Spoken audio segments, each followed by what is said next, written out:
Hello friends, अजीब दास्तान story में आप लोगों का स्वागत है।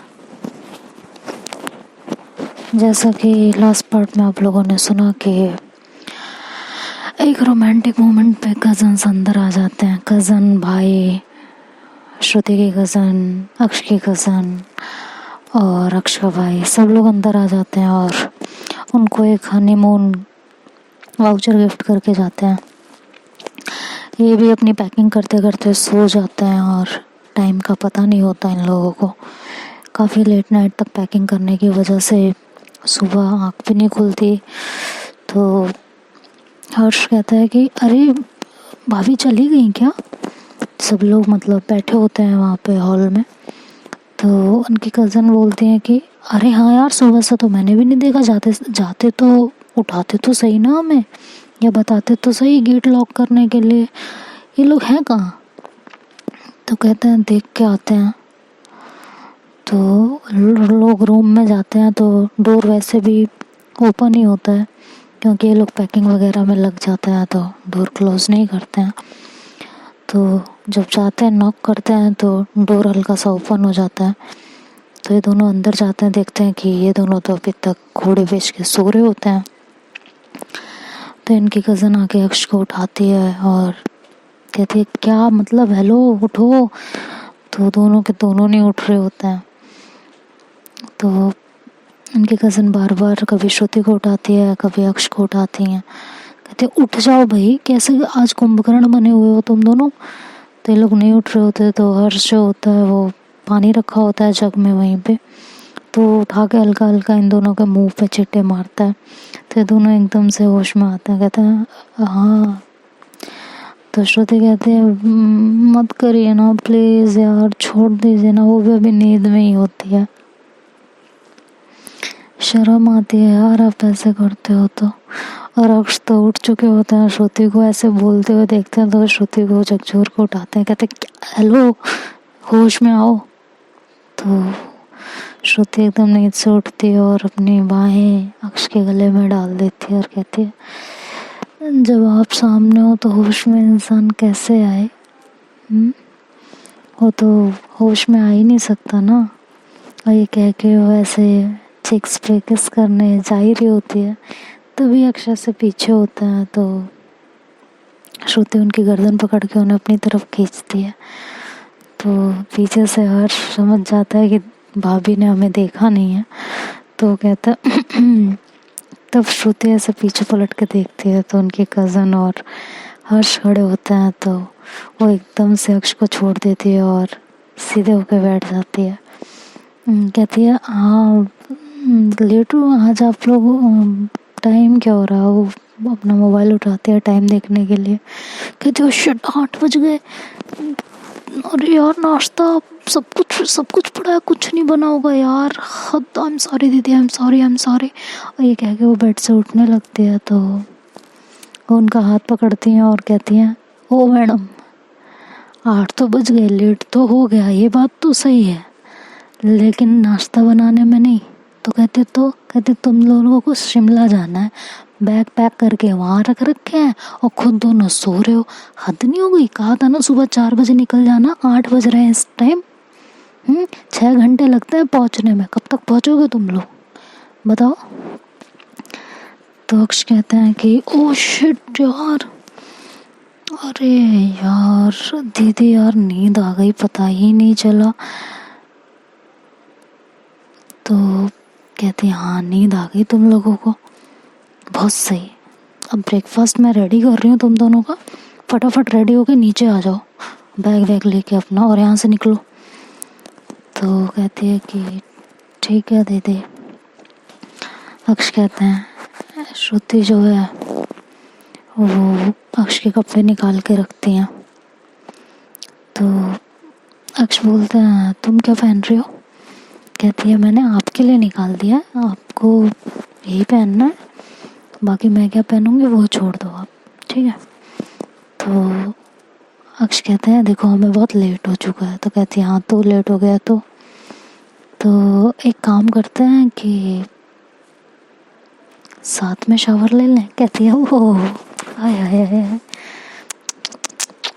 कितने बड़े बड़े अरमान हैं, कितनी बड़ी बड़ी ख्वाहिशें हैं। ओहो हो। तो अक्ष कहते हैं क्या मतलब है? कहते हैं फिर तो हमें लग रहा है कि आज हम शिमला जाएंगे ही नहीं, है ना? आपका तो मन ही नहीं है शायद जाने का। तो अक्ष कहते हैं कि मैंने ऐसा कब कहा?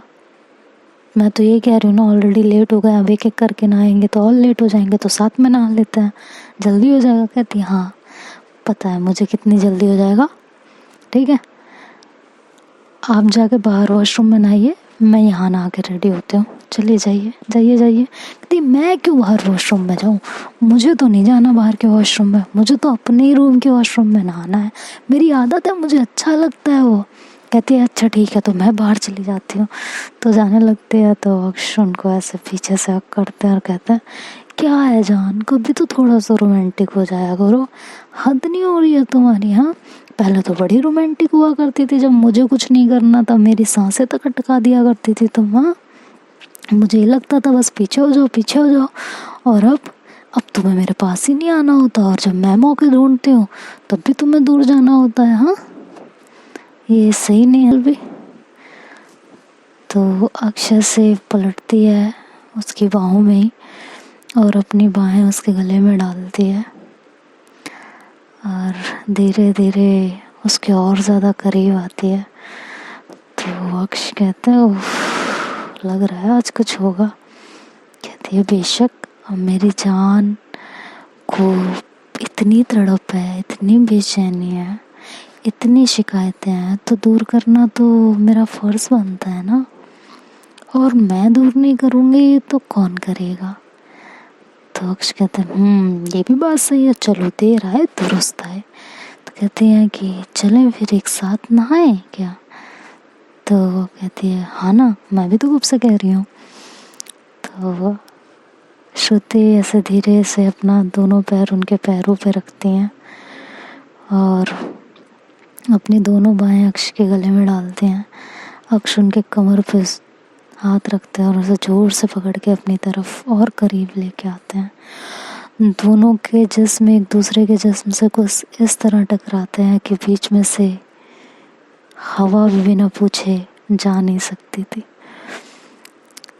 श्रुति धीरे धीरे अपना हाथ अक्ष के फेस पर से अपनी फिंगर ऐसे चलाते हुए धीरे धीरे उनके चेस्ट के पास लाके रोक देती हैं और उनकी नेक से लेके चेस्ट तक बार बार अपनी उंगली फिरा रही होती हैं और अक्ष के अरमान बुरी तरह जाग रहे होते हैं।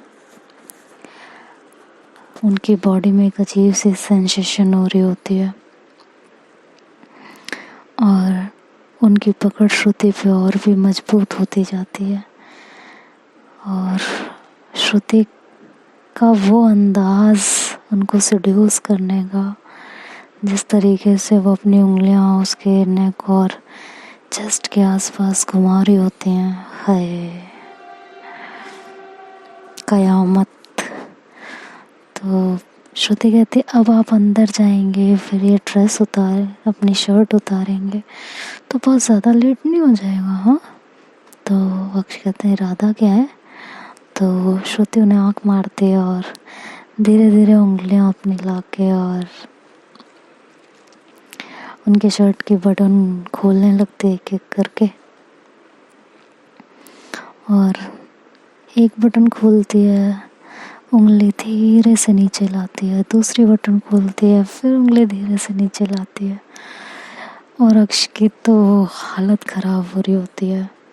अक्ष अपने होठ श्रुति के लिप्स के पास लेके जाते हैं और ऐसे ही धीरे धीरे उनको पीछे की अक्ष पीछे की तरफ, श्रुति उन्हें पीछे की तरफ थोड़ा पुश कर रही होती है और बाथरूम की तरफ ले जाने के लिए। तो और वो हरकतें भी कर रही होती है चलते चलते और सोचो ना आप लोग, श्रुति का पैर अक्ष के पैर के ऊपर, अक्ष के हाथ श्रुति के नाजुक कमर पे, श्रुति का एक हाथ अक्ष के बालों में और एक हाथ उसके नेक और चेस्ट से खेलते हुए, उसके बटन से खेलते हुए हाय, क्या सीन है। तो अक्ष जो है अपने होठ श्रुति के होठों के बिल्कुल करीब लाते हैं। तो श्रुति उन्हें कुछ मना नहीं करती और उन्हें किस करने लगती है। धीरे धीरे श्रुति एक एक करके उनके शर्ट के सारे बटन खोल देती है और अक्ष के हाथों को अपने कमर से हटाती है और अपने एक हाथ से उनकी नेक को और ज़्यादा तेज़ पकड़ती है जिससे वो गिर ना जाए और ऐसे करके उनकी शर्ट को रिमूव कर देती है। और धीरे धीरे करके अक्ष फिर से अपनी पकड़ उसकी कमर पे डालते हैं और उसे किस करने लगते हैं। वो किस से ब्रेक लेती है श्रुति और अक्ष की नेक पे किस करती है और नेक के बोन्स के पास हल्की हल्की किस करती है, कॉलर बोन्स के पास किस करती है और ऐसे किस करते करते हल्का हल्का नीचे आती है और ये बाथरूम के गेट पे पहुंच जाते हैं। इस तरीके से ऐसे ही चलते चलते किस करते करते एक दूसरे को, और बाथरूम के गेट पे जैसे ही अंदर एंटर होते हैं श्रुति अक्ष के पैरों पर से उतरती है और हल्का सा नीचे की तरफ होती है। अपने दोनों हाथों को अक्ष के चेस्ट के पास रखती है और वहाँ पे किस कर रही होती है।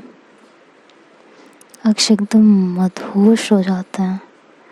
उन्हें तो जैसे इसी मोमेंट का इंतज़ार रहता है और श्रुति इतने में उन्हें पीछे धक्का देती है और डोर फटाफट लॉक करके बाहर हो जाती है।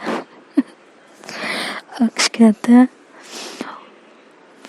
मतलब वो तो 2 मिनट तक कुछ समझ ही नहीं पाते कि उनके साथ ये हुआ क्या। मतलब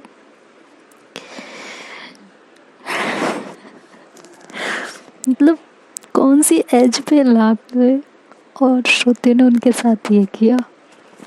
वो 2 मिनट ऐसे शॉक्ड खड़े होते हैं अंदर, उन्हें कुछ समझ में नहीं आ रहा होता।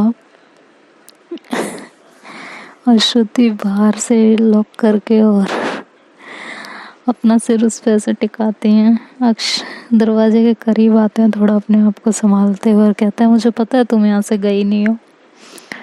अब सुनो मेरी बात, अगर तुम 2 मिनट में अंदर नहीं आई ना, आई सर मैंने तुमसे बात नहीं करनी है पूरे रास्ते और ना वहाँ जाके। तो श्रुति थोड़ा घबराती है इस बात से, लेकिन वो अपने आप को संभालती है और खुद पे उसे भरोसा होता है कि अब ऐसा कुछ नहीं होने वाला।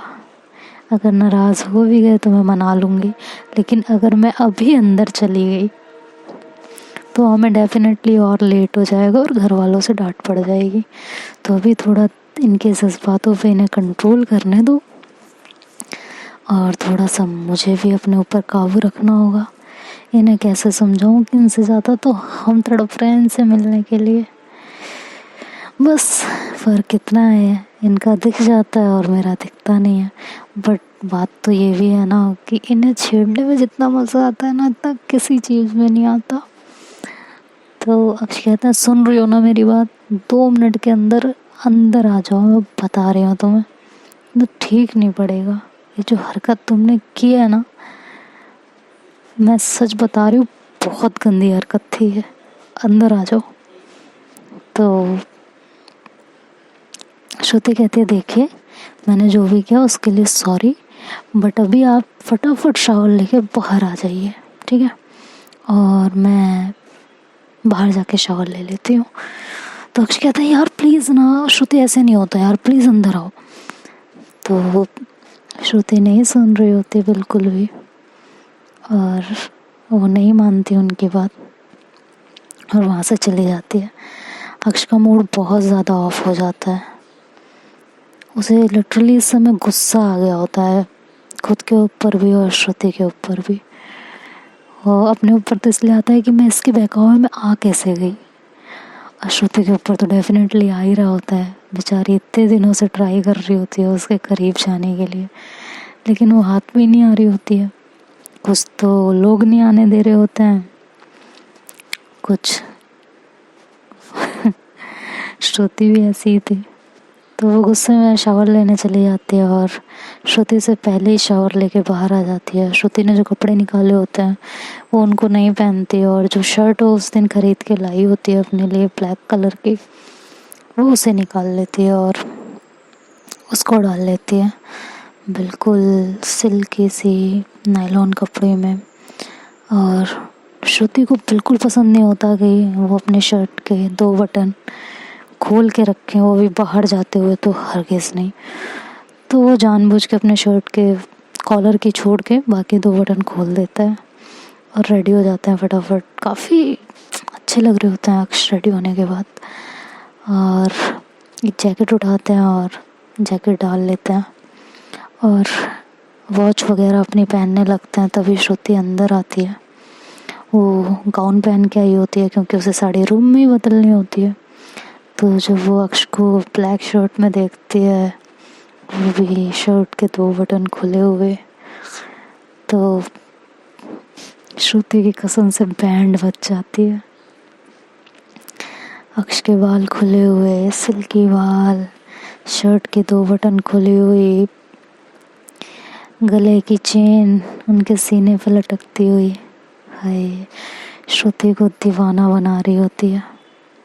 और अक्ष की वो लाल आँखें, जिनमें थोड़ी देर पहले श्रुति के लिए जो प्यास थी वो ना बुझ पाने के कारण वो नशा उनके आँखों में साफ साफ दिखाई दे रहा होता है। तो श्रुति तो 2 मिनट अक्ष को बस देखती रह जाती हैं, और उनकी निगाहें अक्ष के फेस से लेके और उनकी चेन तक ऐसे दूर दौड़ती है जैसे ओलंपिक में किसी ने रेस लगा रखी हो।